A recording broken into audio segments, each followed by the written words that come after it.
Hello everybody, today we will discuss the difference between micro and macroeconomics.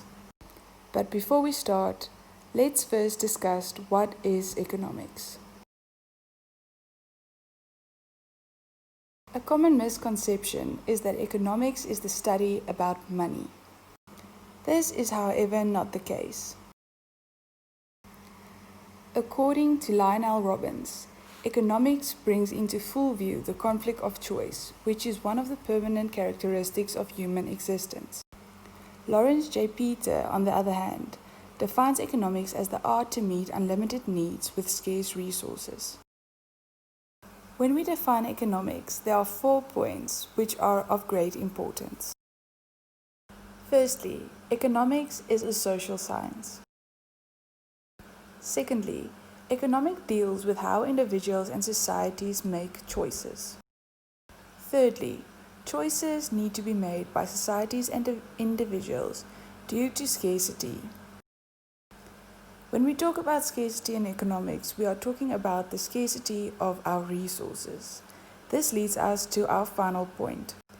Choices that society makes with regards to scarcity are all about resource allocation.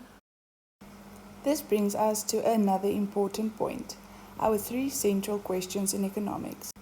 What, how, and for whom?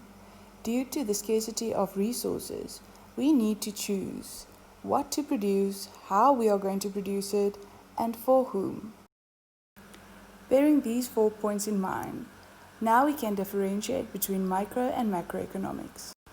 Modern economics comprise of 2 branches, micro and macroeconomics. Let's first look at microeconomics. Microeconomics deals with scarcity, choice, and resource allocation. But when we study microeconomics, we are going to look at the economy under a microscope. Microeconomics therefore studies the economy at a micro level. This means that we are going to investigate the individual units of the economy and how they interact with one another.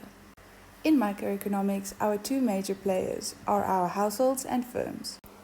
Our households are the demanders and our firms the suppliers. In microeconomics, we will therefore investigate how our households and firms interact with one another. Let's look at an example where our household demands a car. We can therefore analyze the individual demand for this car based on our household income and the price that they are willing to pay. It's important to note that in microeconomics, individual units also include industries, where from our example, this will include the entire industry for cars. Now it's time to have a look at our second branch, macroeconomics.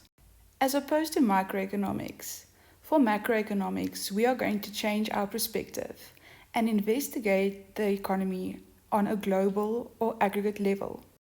For macroeconomics, we will analyze not only the individual demand of households, but aggregate demand and aggregate supply of entire.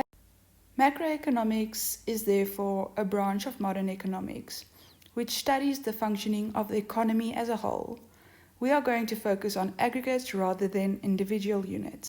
Macroeconomics therefore illustrates the holistic picture of an economy.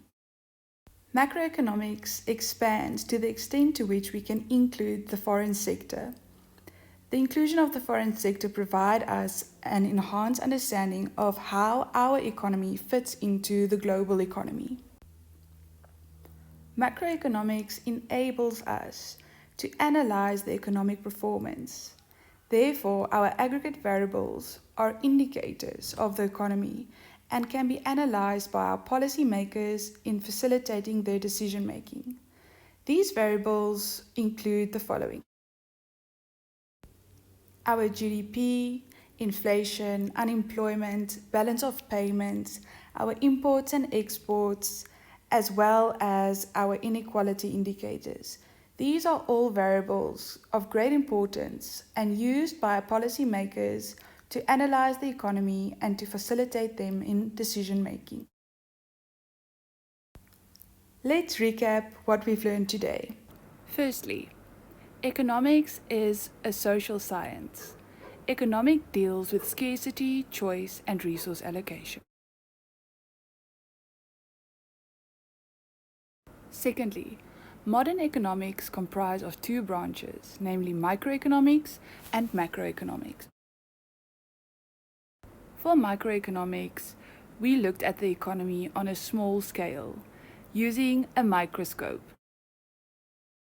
We therefore investigated the individual units of the economy. We took a closer look at how our households and firms interact with one another. Our second branch, macroeconomics. For macroeconomics, we investigated the economy on a bigger scale. We therefore looked at aggregates rather than individual units. Hence, we analyzed our economy as a whole and how our economy fits into the greater global economy. As opposed to individual demand and individual supply, for macroeconomics, we looked at aggregate demand and aggregate supply. Macroeconomics enables monetary and fiscal policy to make decisions on the economy as a whole.